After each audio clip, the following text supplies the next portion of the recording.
هزتني نسمات الليالي عبادي كيف هذا من مريد নাহমাদুহু ওয়া নুসাল্লি আলা রাসূলিহিল কারীম আম্মা বা'দ। প্রিয় মুসলিম ভাই বোনেরা, কয়েকদিন ধরেই বারবার চোখের সামনে ভাসছে একটি নিষ্পাপ শিশুর দৃশ্য। বড় বড় মায়াভরা চোখ, এলোমেলো তেলমাখা চুল, নিষ্পাপ চাহনি, ঠোঁটের কোণে হাসির রেখা, পরনে বেগুনি কামিজ। হয়তো ছবিটি এরই মধ্যে আপনারা সকলেই দেখেছেন। 8 বছরের আসিফা বানু, আমাদের ছোট্ট বোন। অনেকে হয়তো তার অন্য ছবিটিও দেখেছেন। সেই একই কামিজ পরা অবস্থায় মুখ থুবড়ে পড়ে আছে ছোট্ট আসিফার নিথর দেহ। এই ছবিটি শুধু আসিফার ছবি না, এটি আমাদের সবার ছবি। এটি হিন্দুস্তানের মুসলিমদের ছবি। আসিফার মতোই হিন্দুস্তানের মুসলিমদের ইজ্জত আজ এভাবে মুখ থুবড়ে পড়ে আছে। ভারত নিয়ন্ত্রিত জম্মু প্রদেশের সবচেয়ে দরিদ্র গোষ্ঠীগুলোর একটি হল বাকেরওয়াল গোষ্ঠী। তাদের পেশা পশুপালন, তাদের ধর্ম ইসলাম।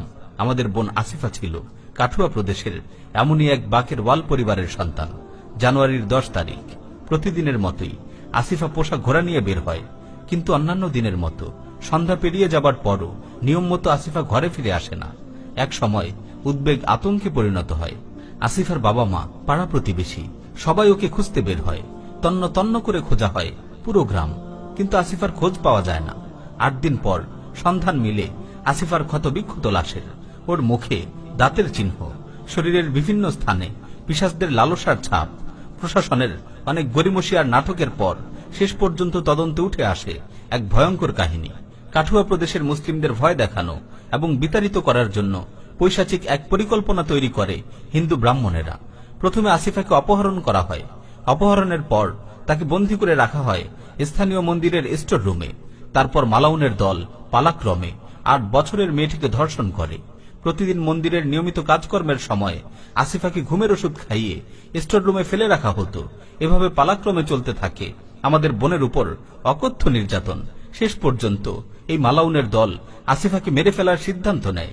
হত্যার জন্য আসিফার নিস্তেজ হয়ে আসা দেহটিকে নিয়ে যাওয়া হয় জঙ্গলে। জঙ্গলে হত্যা করার আগে এক মালাউন আবদার করে শেষবারের মতো আসিফাকে ধর্ষণ করার। শেষবার ধর্ষণের পর গলা টিপে, ওড়না দিয়ে ফাঁস দিয়ে এবং পাথর দিয়ে খুলি থেতলে আসিফাকে হত্যা করা হয়। ইন্না লিল্লাহি ওয়া ইন্না ইলাইহি রাজিউন। এই পুরো পরিকল্পনার পেছনে ছিল মন্দিরের পান্ডা সঞ্জিরাম, তার ছেলে ও ভাগ্নে। দীপক খাজুরিয়া নামের এক পুলিশ সদস্য শেষবারের মতো আসিফাকে ধর্ষণ করে। আসিফাকে বন্দী করে রাখা অবস্থায় সঞ্জিরামের ভাগ্নে উত্তরপ্রদেশে থাকা তার এক বন্ধুকে ফোন করে বলে সে যদি কামের জ্বালা মেটাতে চায় তাহলে যেন দ্রুত কাঠুয়া চলে আসে। লা হাওলা ওয়ালা কুওয়াতা ইল্লা বিল্লাহ। আমাদের নবী মুহাম্মদুর রাসূলুল্লাহ সাল্লাল্লাহু আলাইহি ওয়াসাল্লাম বলেছিলেন, ইউশিকুল উমামু আন তাদাআ আলাইকুম কামা তাদাআল আকালাতু ইলা কাসআতিহা। এক সময় দুনিয়ার লোকেরা তোমাদের উপর ঝাঁপিয়ে পড়ার জন্য একে অপরকে ডাকতে থাকবে, যেভাবে খাবারের দস্তরখানে বসে তোমরা একে অপরকে আহ্বান করে থাকো। আল্লাহর কসম, আসিফার এই ঘটনা রাসূলুল্লাহ সাল্লাল্লাহু আলাইহি ওয়াসাল্লামের এই হাদিসের কথা বারবার মনে করিয়ে দিচ্ছে। এই মালাউনের দল দাওয়াত করে মানুষ আনছিল আমাদের বোন, আমাদের পবিত্র মুসলিম বোন আসিফাকে ধর্ষণ করার জন্য। ওয়াল্লাহি এই ঘটনা পাষাণের হৃদয় ভেঙে দেওয়ার জন্য যথেষ্ট। যখন আসিফার মৃতদেহ খুঁজে পাওয়া গেল, দেখা গেল তার সারা দেহ রক্তাক্ত।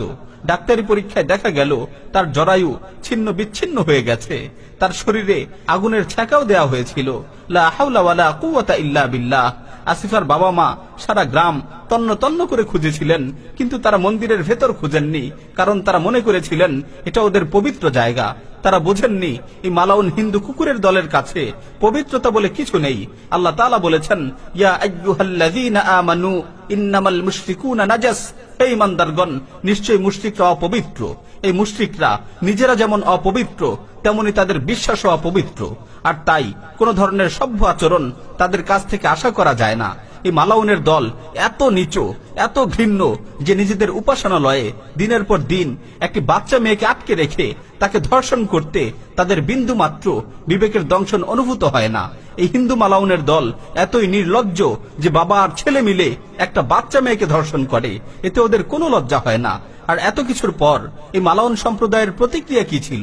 প্রথমে তারা চেষ্টা করলো হত্যার তদন্তে ব্যাঘাত ঘটানোর। আসিফার জন্য প্রথমে একজন উকিল নিযুক্ত করা হয়েছিল। ভারতীয় পুলিশ এসে তাকে ধরে নিয়ে নির্যাতন চালালো।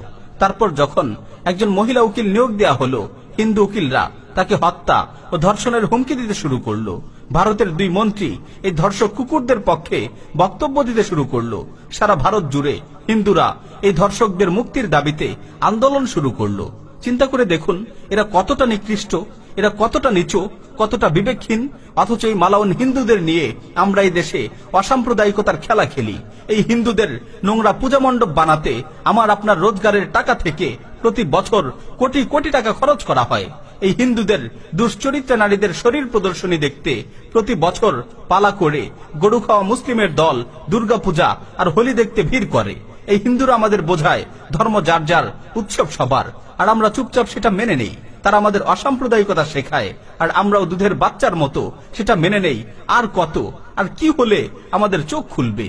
কোথায় ছিল সেই অসাম্প্রদায়িকতার শিক্ষা যখন মন্দিরের মধ্যে আসিফা ধর্ষিত হচ্ছিল? কোথায় থাকে সেই অসাম্প্রদায়িকতার বুঝ যখন কোর্টের আইনজীবীরা এই ধর্ষকদের মুক্তির দাবিতে রাজপথে নেমে আন্দোলন করে? কোথায় অসাম্প্রদায়িকতা যখন মন্ত্রী পর্যন্ত ধর্ষকের পক্ষ হয়ে কথা বলে?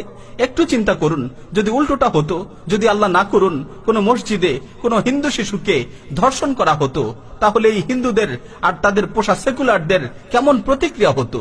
তখনও কি আমরা এই একই চিত্র দেখতাম?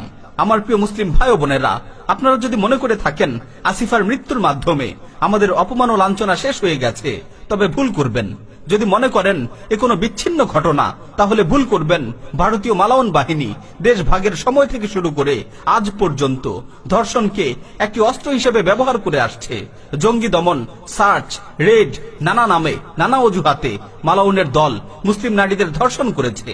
এই পশুদের নৃশংসতা এমন মাত্রায় পৌঁছেছে যে পশ্চিমা সংস্থাগুলো এই ভয়ঙ্কর অপরাধের মাত্রা স্বীকার করতে বাধ্য হয়েছে। ভারতীয় সেনাবাহিনী মুসলিম নারীদের বিরুদ্ধে যেই অপরাধ করেছে তার ফিরিস্তি দেয়া শুরু করলে দিনের পর দিন কেটে যাবে। আল্লাহর কসম, এই গরু পূজারীদের অন্তরে আমাদের জন্য ঘৃণা ছাড়া আর কিছুই নেই। কাশ্মীর হোক কিংবা বাংলাদেশ, যদি তারা সুযোগ পায়, তারা আমাদের বোনদের সাথে, মুসলিমদের মেয়েদের সাথে একই আচরণ করবে। হায়দ্রাবাদ, গুজরাট এবং কাশ্মীর এই সত্যের সাক্ষী। তাই দয়া করে জাগুন, উঠুন, সত্যের মুখোমুখি হন। এই মালাউন হিন্দুরা আমাদের ধ্বংস করে ফেলছে। আল্লাহর কসম, তারা আমাদের ধ্বংস করে ফেলছে। তারা ভারতে মন্দিরে আমাদের শিশুদের ধর্ষণ করছে, রাস্তায় আমাদের পিটিয়ে মারছে, আমাদেরকে তাগুত নামের নামে স্লোগান দিতে বাধ্য করছে। আর বাংলাদেশে তারা সব সরকারি চাকরি দখল করে নিচ্ছে, সব বড় বড় চাকরিগুলো কল কাঠি নেড়ে বাগিয়ে নিচ্ছে।